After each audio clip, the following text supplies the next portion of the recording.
¿Qué tal, gente? My name is Rodrigo Garcia. I am the artistic director of Teatro Visión and your host for tonight. Bienvenidos a La Hora del Mitote. We thank you for joining us tonight. La Hora del Mitote se transmite cada viernes a las 7 de la noche por nuestra página de Facebook, en nuestro canal de YouTube, and we're also on channel 30th of Create TV. We invite you to participate by sending us your questions and comments, your love. And I would like to start off by acknowledging that we are guests here on the ancestral homeland of the Muwekma Ohlone people who continue to live and thrive in our community today. Me gustaría comenzar reconociendo que somos huéspedes aquí en la tierra ancestral del pueblo Muwekma Ohlone que continúa viviendo y prosperando en nuestra comunidad local hoy. Thank you. Thank you for being with us tonight. And tonight, as every week, we have a very special guest and a dear friend, a great artist. We have Anita Reyes. Anita has performed for the Disney Magic for Disney Cruise Lines. She opened for Brian Setzer's band at Foxwoods Casino in Connecticut.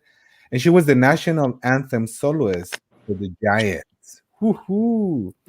She attended the American Musical and Dramatic Academy of New York, where she received her B.F.A. from the New School University, and she received her M.F.A. from the New York University's TISCH School in Graduate Musical Theater Writing. She is the founder of the Newyorkettes, an entertainment group that has been reviewed by Acappella News, Sports Illustrated, and most notably, the New York Times. The Newyorkettes have graced the stages of the ING New York City Marathon, the U.S. Ironman Championship in New York City, Times Square Studios for Disney, and sang on the field at Shea Stadium for the New York Mets. She's also a proud member of the renowned company El Teatro Campesino. Welcome, bienvenida. Thank you for joining us tonight, Anita. Finally, Thank you. Thank you so much for having me. I'm excited. It's an honor to be here. we are so happy always when when we see these bright faces. You always have a smile on your face. And given the circumstances that we are currently living, a Yeah. smile is a gift for all of us. So thank you for making time in your busy life. So Yes, thank you. I have such a soft spot for Teatro Visión. So I got the privilege to finally be able to bring my children to be in the audience because I was like, please be old enough, please grow so we can go to the theater. So once they were old enough, I was so excited. So my heart is so full to come full circle and then get to have my kids benefit from it. So that's so nice. thank you.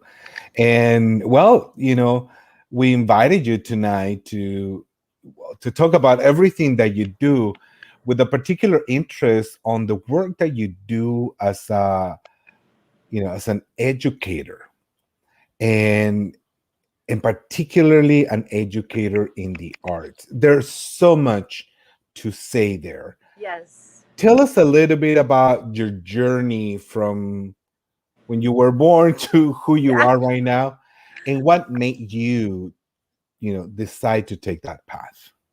Yeah, the experience as an educator in theater is the the outcome of what my experience was like as a student of theater, and the instructors that I had and the mentors that I had and the representation that I was lacking. So that was the what I experienced growing up. Both of my parents were in education, and my parents put us in dance class. We went to bilingual school. We went to folklorico dancing. We were exposed to a lot of things at a young age. But for some reason, and I have three sisters, for some reason it kind of stuck with me and I wanted to continue. Whereas the rest of my sisters were, they did it for fun, but then, they moved on to other things. So um, I remember, going to dance class and um, looking around the room and just noticing that besides my sisters, I was the only one who looked like me. And, you know, you just kind of grow up with that awareness. And I remember watching, you know, movies, and my mom would always point out, oh, so-and-so is Latina, oh, so-and-so is Latino, he's the director. And she was just trying to, both my parents were trying to make us aware of the representation that was there from a very young age. And so for me, my experience of being in theater, it was tough. It was really tough. The experiences I had, because I'm from the Bay Area, I'm, you know, born and raised in San Jose. And when I was in 6th grade, my parents moved to Morgan Hill, but my dad retired from San Jose State, and my mom worked for Toyon Elementary School and then was a reading resource teacher. So the Bay Area is my home. And it was always just my plan to go to New York, get my experience, get my education. But the goal and the plan was never to stay. It was always to come back and give back to the community. That was my dream. And I knew that before I left for New York, that's what I wanted to do. I wanted to come home and bring these gifts back to my community and share it with my community, because I didn't have that. That's something that I really wanted. I wanted to have somebody who looked like me, who, you know, was doing these things that I could look up to and have a mentorship experience, because it was a challenge for me when I was in New York. And, you know, my entire family is in California. So I didn't have the privilege of going home and doing laundry and going home and getting enchiladas. Like, it just didn't happen because it was just too far. So when you're that far away, you're really on your own, you know? And I remember, I can't even count how many auditions I've had, negative things said to me that were always surrounded by how I look, by my race. I went to the national tour for Baby the musical.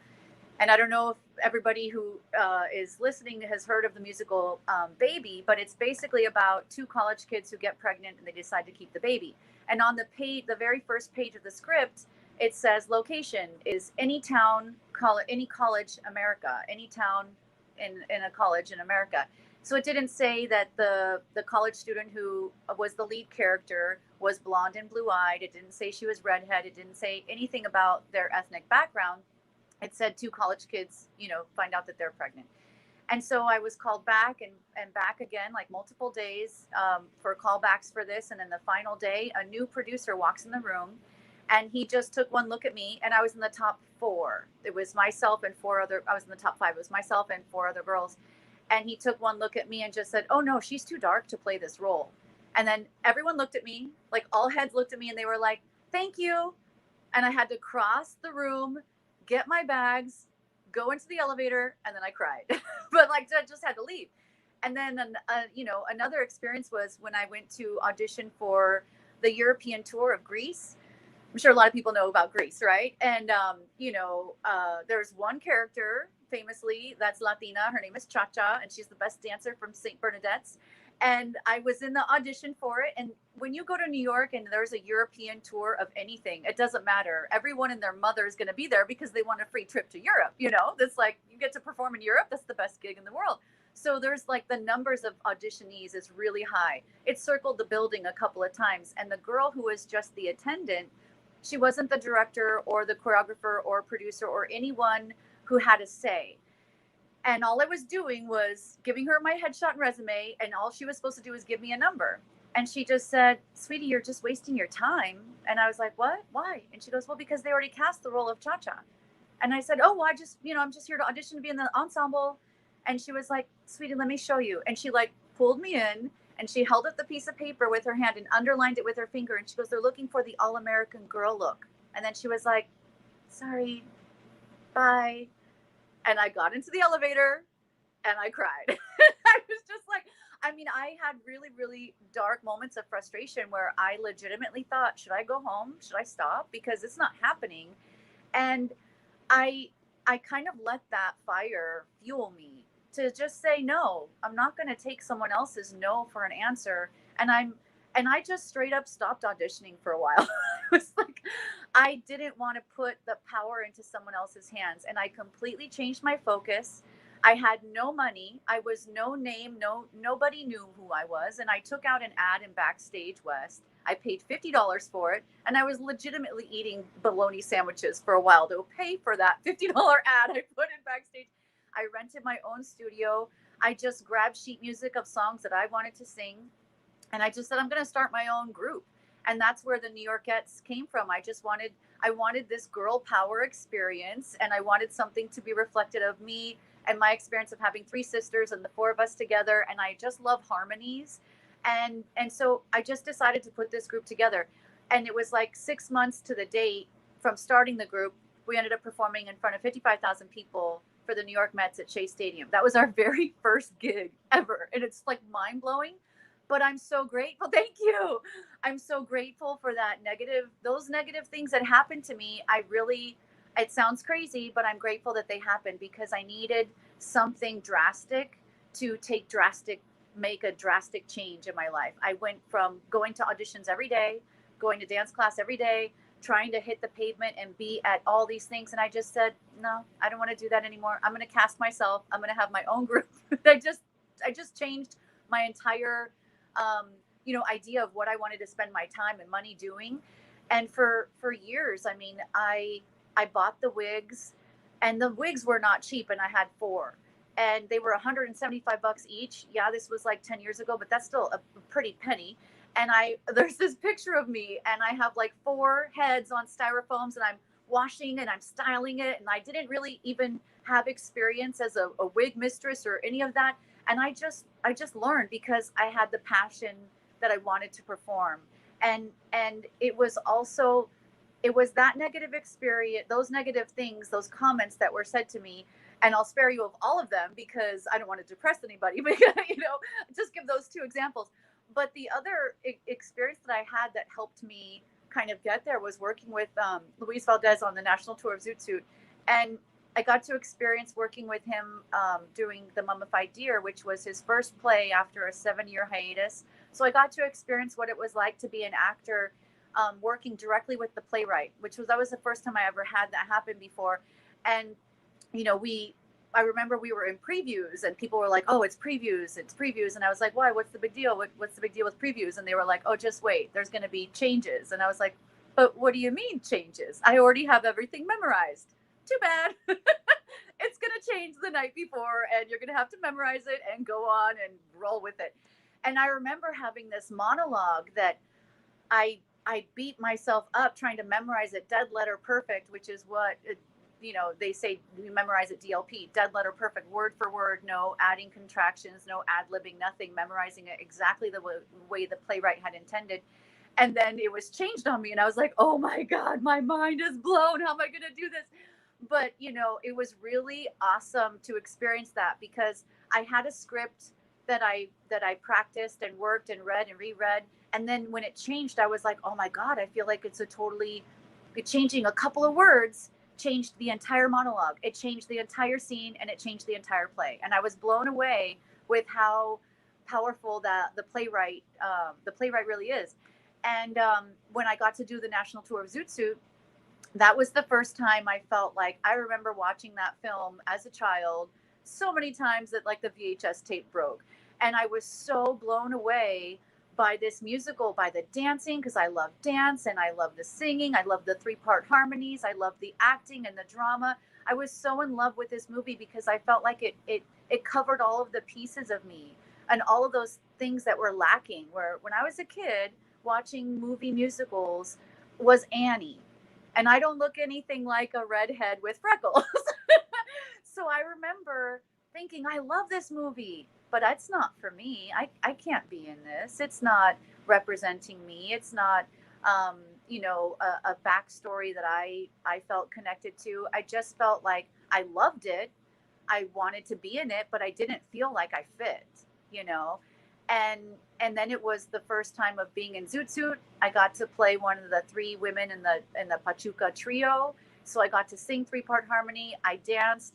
I had 2 injuries to show for it, like the flipping around and the splits and all the chaos of the Zoot Suit riots. And it was such a great experience to be part of that, where I felt like I fit. And that was the first time that happened in a really long time in my experiences of theater. The first thing that I ever saw in my life that I felt like, yes, I can do this, was, I can't remember how old I was. I think I was either 14 or 15, but it's a huge shout out to my mentor, Josefina Lopez, who wrote the play Real Women Have Curves.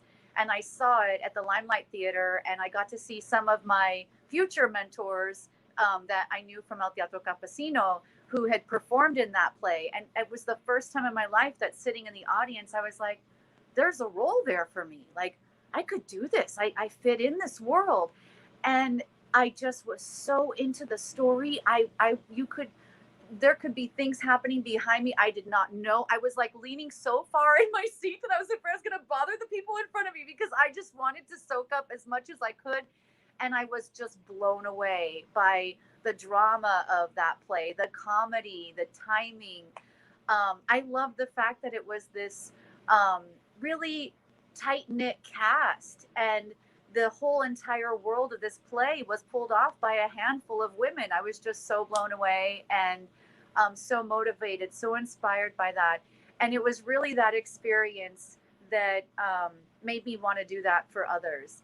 And I'm so in love with teaching that I personally haven't really performed in the recent years since I started at San Jose City College. I don't think I've performed since. But I just found so much joy in inspiring students and encouraging them, and just being a cheerleader, and most of all, teaching them that they have to be their own cheerleader. And that's what I say all the time, is that, we can't wait for someone to be like, you're awesome, you're amazing, good, you're perfect, you're amazing. Don't change anything. It's so important that we just get used to encouraging ourselves, because we can't wait for others to do that. We have to do that for ourselves and build ourselves to be, how they say, like, oh, in New York, you need a thick skin. It was hard for me to understand what that term meant. You need a thick skin. But I just want to say that, like, I think that you just need to be your own cheerleader, because you can't wait around for someone to discover you. You can't wait around for someone to write the perfect part for you that's going to show all these wonderful sides that you have. It's like, what you're capable of. No other teacher can kind of pull it out of you. What you have in your heart, and that you're kind of holding yourself back. And I think if we just kind of get used to telling ourselves we can do it, telling ourselves, like, I got this. And I'll even, tell some of my students, like, repeat after me, I can do this. Repeat after me, I'm good at this. Like, repeat after me, I'm getting better and better every day I try it, because I want them to start this internal dialogue of positivity, because this industry is just constantly saying things that will beat you down, and I think that just the being your own cheerleader is the best way to combat that, because you can just focus on your strengths. And the other thing I tell my students is that, and this is just can be relayed to other occupations, not just theater alone, but like, there's only one me, there's only one you. We're unique. We're interested in different things. We're good at different things. We have different ideas. And so just by saying, like, hey, there's only one person like me, and there is no identical of me, there is no twin of me. And so by kind of saying that, you kind of give yourself the encouragement to be like, I have things to offer here. Like, mm-hmm. I think it's also just like following your passion. Like, if you really love to do something,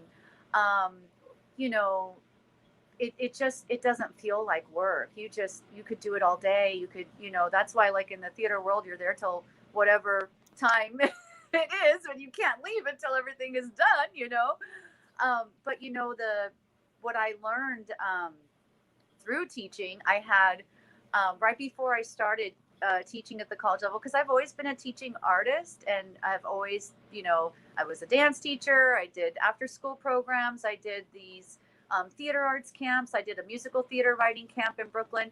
But I had a colleague of mine, and I'm sure everyone's heard this thing, but she just says, well, to teach is to learn. And I remember thinking about that, and I was like, gosh, even myself as an actor, when I'm teaching an acting class and I'm saying things that past drama teachers and past instructors said to me, something clicks. And I'm like, oh my God, I kind of understand what they said to me 20 years ago better because I was trying to break it down for someone else. It's like, when you think of like a dance step, and let's say it's just like step touch. Well, it's it's so basic, but then when you break it down even smaller than that, okay, you have to shift your weight first, and then you step on it, and then you have to put all your weight on that foot, and then you're touching this leg down on the ground. When you break it up in these tiny bite-sized pieces, that it kind of makes you realize, like, oh my God, I haven't been thinking about it with that approach. And I learned from teaching. So it was really cool for her to say that to me, because it's so true that, when you're trying to help explain it to others, you end up finding these little golden nuggets along the way. The thing that I love the most about teaching theater, and I think I'm just super, super lucky to be at, San Jose City College, because I have like a mixed bag of students who come. Some students who have been, doing theater since they were 4 years old, and now they were focusing on something else, and now they kind of want to get back into it. Or I have some students who have never been on stage before. They're actually dealing with stage fright, and they're trying to take this class to help them at job interviews. They're taking this class to help them lead a meeting in the future because they're focusing on engineering or, technology, the technology world. So I have a huge range of students, and then I get to be the one that's there to see them fall in love with theater. And I'm like, yes. When it clicks for them, and they find a community, they end up getting so much more than they expected. They expected to just kind of walk away from this class feeling a little bit more comfortable public speaking. But what they really walk away with is an experience of bonding with people, of forming a community. And to me, that solidifies their educational experience and their goals, because they have somebody there who's like, hey, I'll go to the library with you. Let's go after acting. Okay, let's go work on our scene together. And it's just, that's what I love about theater, is that it always has this word following it. Every time you hear, it's like the theater community, the theater community. And that's the beautiful thing about it, is that everybody has to work together for the show to happen. There is no one person, and if nobody else shows up, that one person can still make it happen. It's just not possible. Even when you go see a one-woman show or a one-man show, there's so many people helping behind the scenes. Yeah, go ahead. And Anita, there's just so much that we can take from everything that you said, but there are a couple of things that. Oh, I hear a lot of noise. Yeah, I'm not sure if it's a headset. Okay. Okay, there. There. Let's hope that that's what it is. Okay. Let me try something. Okay. It might be, I don't know what it is. But Should I try turning off my mic? There you go. Just for a moment. There is something that you mentioned at the beginning, which was the mentors, the people that inspire you in some way. And I think this is very important, because particularly now that we are developing our youth program, we want to make sure that it's not just offering another class, but we want the youth to enter into an experience that is transformative. And everything that you said, we want to make sure that it happens in a safe space, because certainly there is a lot to learn from those experiences and the resilience that we developed from rejection, either direct or indirect, because we see it on the media constantly, the lack of representation of people like us. And we hear it. We hear it. Probably before it was more obvious, although I think that nowadays it still continues. But now we're making a little bit of progress in questioning these systems, but no one should should have that experience of rejection and unworthiness. No one, you know, um, and so direct.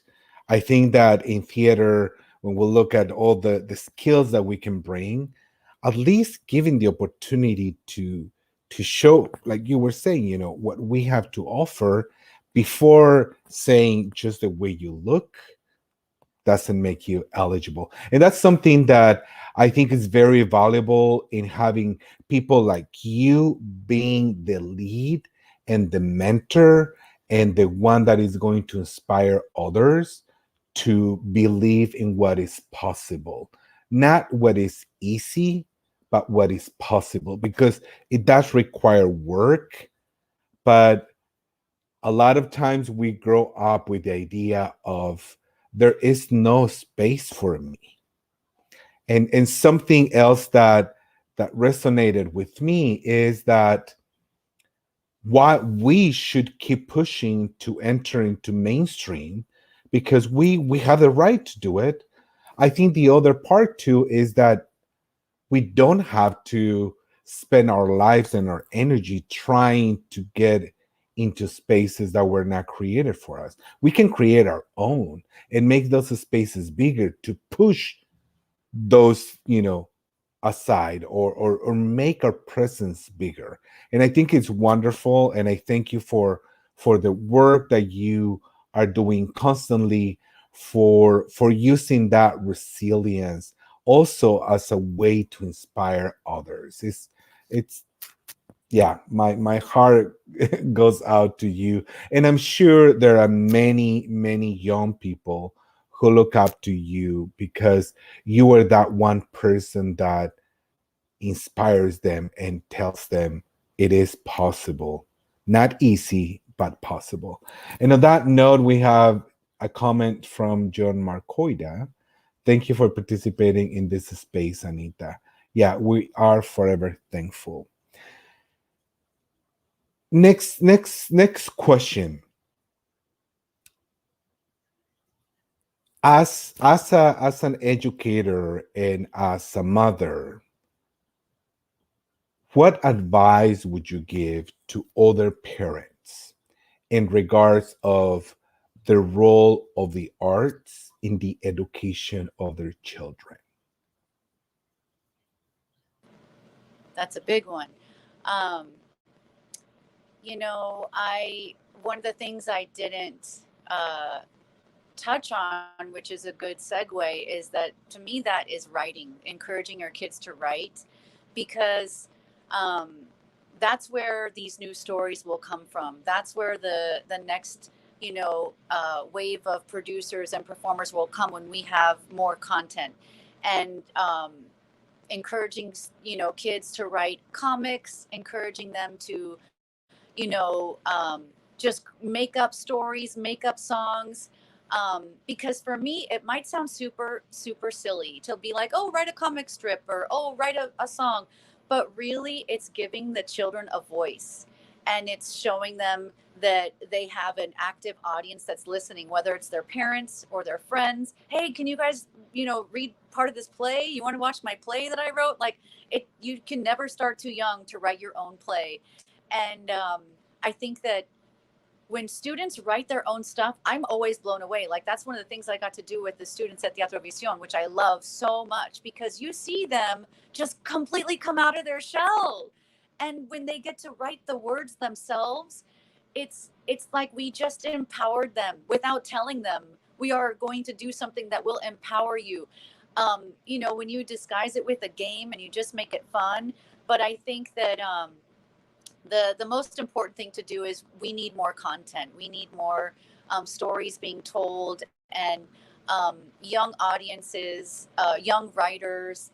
even if they don't want to be a writer, you know, it's just giving them a voice, and it's giving them an opportunity to express themselves. And that's what, you know, theater is. And you gotta, you shouldn't hold these things in. You just gotta be yourself and express yourself. And I think that, you know, that's really important for parents to be aware of, that when you encourage your kids to write, it really is expression. It is educational. They're focusing on reading and writing, but the creative side about it is really, it's really beautiful to see. I mean, just last summer when I was working with your students at Teatro Visión last summer, I just remember I had a couple of students that were on the quieter side, and every session I was like, oh, they came out of their shell a little bit more. Awesome.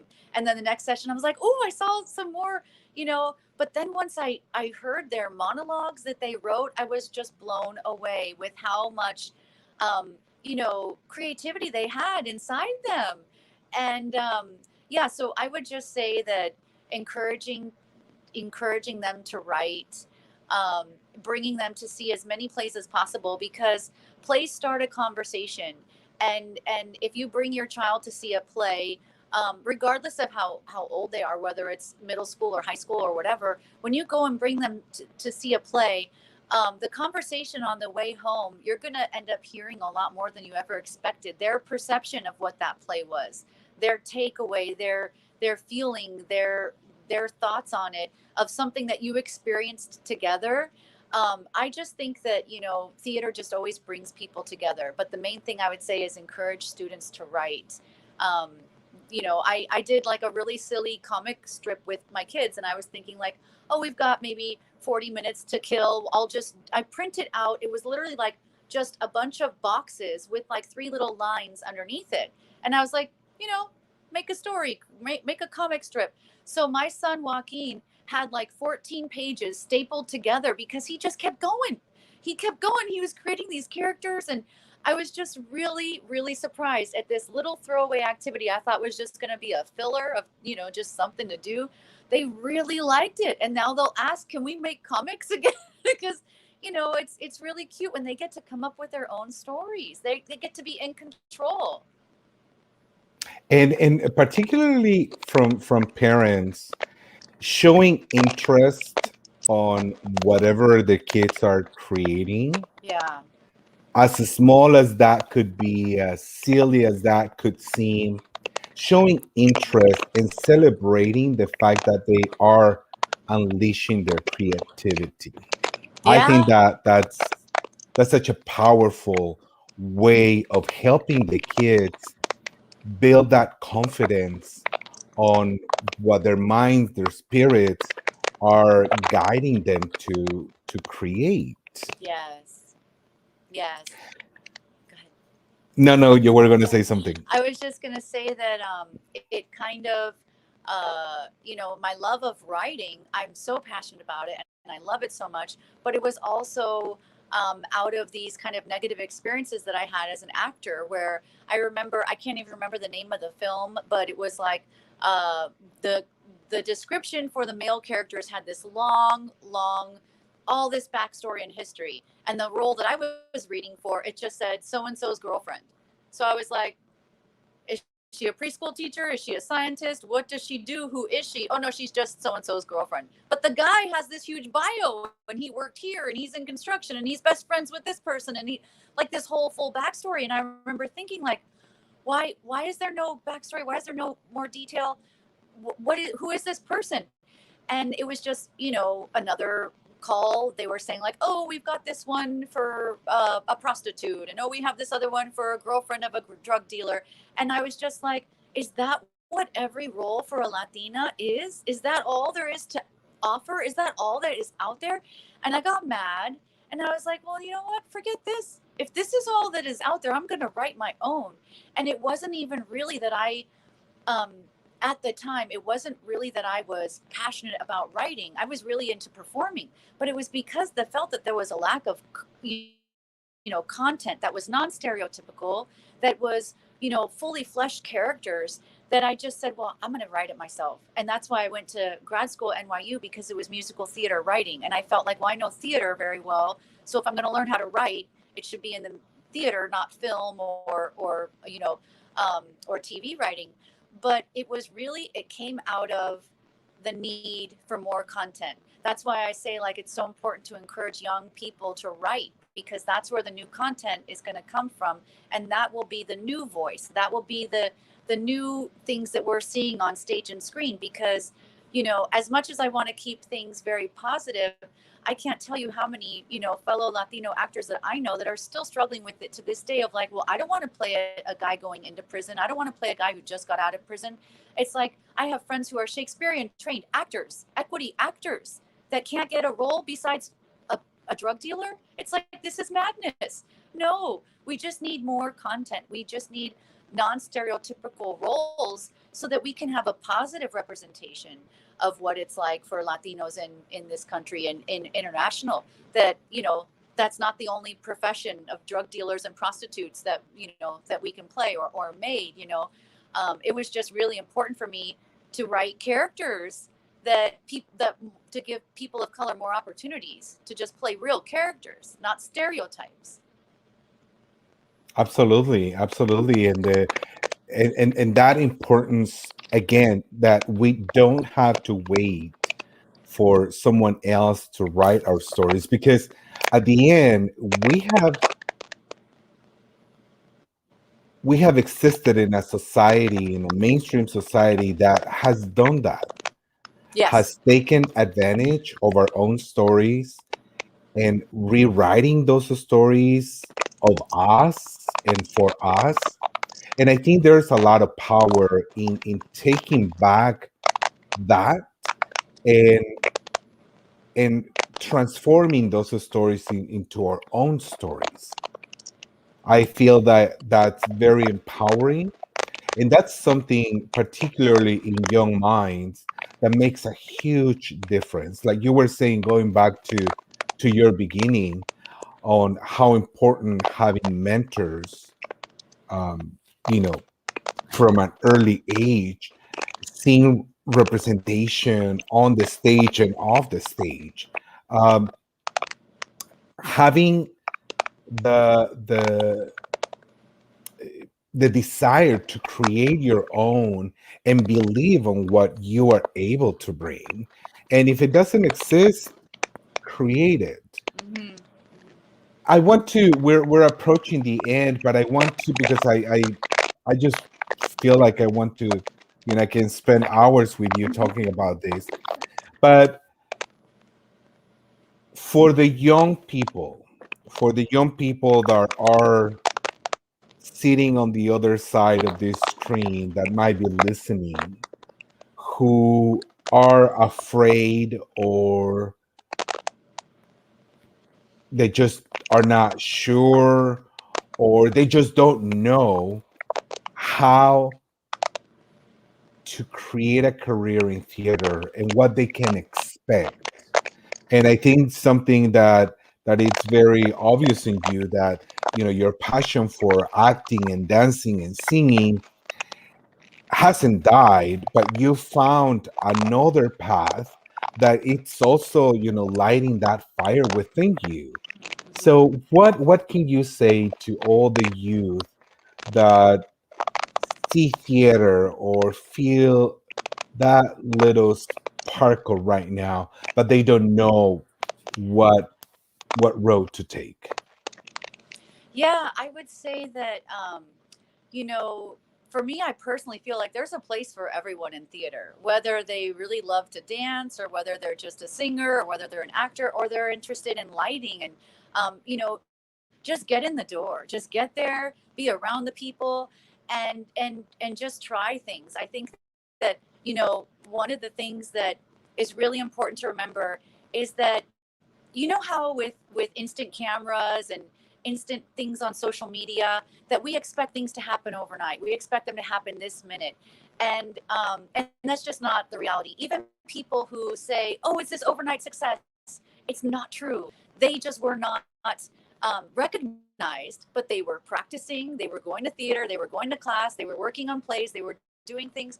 And so I just want to say that, like, we only have one life, and it's a short life, and whatever brings you passion, just do it. Who cares what other people think? Who cares, honestly, like, just do it. Just follow your heart and do what makes you really happy, because you know it's just, if your heart wants to be there, just go. And I would say that, the secret to a career in anything, whether it's theater or anything, is education. When you get your degrees, you really have that solid foundation to meet people who are usually your instructors are the first ones who are offering you work. When you go to a theater program, whether it's undergrad or grad school, your instructors are invested in you. They know you, they like you, they've seen you grow, they want to help you, they want to support you, and they will recommend that you meet with another classmate, they'll meet with another alumni. All of those things, all of those communities are there, whether you're going to school and you're part of an alumni state in the alumni association, whether it's a community theater, keep coming back, volunteer. Theater needs volunteers. And if you're backstage and you're just helping out and you're like, oh, I just want to see what it's like, you will fall in love, I promise you, because that energy, just the community. And yes, please volunteer, support theaters, because we need it. We can't do any of the things that we do without passionate people who just want to help. I just, if I didn't like theater, I just wanted to do it just because of everything that you said. and, and it's so true. It's so true. We've had folks on the productions that came to do something small, and they end up falling in love and wanted to do more. And it's really transformative. The power of theater, it's transformative. And particularly when it happens in spaces where you feel welcome, where you feel validated, when you feel like your voice counts, it's so important. I want to remind people, Anita, that we are offering classes for youth, and this is for younger folks ages 8 to 12. And Anita Reyes, our guest tonight, she will be teaching these classes. These classes would be on Mondays and Wednesdays at 6:30, starting on August 6th, and there will be 6 sessions. You can email Diane at teatrovision.org, or you can just go on our website and find out more about these classes. I had the opportunity to see one of the classes that Anita taught, and the recital, I think it was last year, and it was beautiful, like you were saying, and this happened online. Yeah. So it was just like you say, they blow your mind of whatever they are able to get, and or everything that they were able to create. It was inspiring. So thank you, Anita, for continue to being our instructor for the youth classes. I want to invite people to sign up their kids. There are still spots available. And some last words that you want to say for our audience, Anita. Oh, thanks for watching. Thanks for supporting theater. Thanks for supporting Teatro Vision. Like I said, it's been a real honor for me to be a part of it. And once I took the job working in college, I was like, oh gosh, I'm going to miss the little ones. So you guys really helped me fulfill that, the energy and just the light that the younger, the youth really gives, like the 8 to 12. It's such an honor to be part of it, because I learned so much from them. I learned the lingo of the new things that are happening, and the music, and I just have such a good time, and they inspire me, and I remember the challenge of doing it over Zoom, where you're really trying to get people to go full out, and so it's hard when it's just a screen, and so I just had to get super creative of, like, how do we get up and move our bodies, and doing these improv games by just finding household items, and they're just so creative, and I really enjoy it. So I'm just so grateful. I'm always thankful to be asked back, because I really, really love doing it. I really enjoy it. Thank you. And I do want to remind people, now that you mention it, that these classes will be online for this session still. We will be doing these classes through Zoom.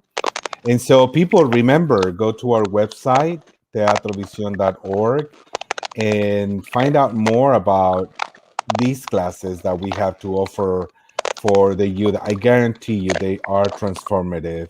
And we love Anita Reyes, a great artist, an amazing person, a great friend, whom we had the honor to have with us tonight. And before we go, I want to just give a shout out to our friends at Create TV that are creating this, not created, but bringing back the Documentary Me, which is a 12-week free program that is meant to engage traditionally underrepresented members of our community with an opportunity to explore the creative art of storytelling through documentary media production.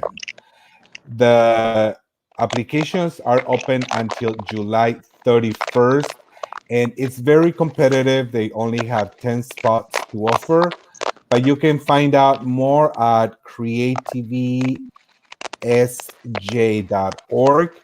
You can also go on this website that is very long for me to read. And if you want to get in touch with them, community at creativesj.org. It is an amazing program. Our former community and marketing coordinator, she did a beautiful mini documentary about Teatro Visión. And last year, a dear friend of mine, she did also another documentary about another group that I'm a part of. And it's a great opportunity. And with that, I just want to say thank you to Anita Reyes again for being with us tonight. We're looking forward to that class. People, sign up your kids for the class. And there is a fee, but we also have scholarships available for people. Thank you very much, Anita. We look forward to seeing you in person soon. Much love to you, to your family. And adelante con el buen trabajo. Thank you so much. And folks, we'll see you next week here at 7 p.m. in another edition of La Hora del Mitote. Remember, La Hora del Mitote se transmite a través de nuestra página de Facebook, en nuestro canal de YouTube, and for channel 30th of Create TV. Thank you very much. Enjoy your weekend y hasta la próxima.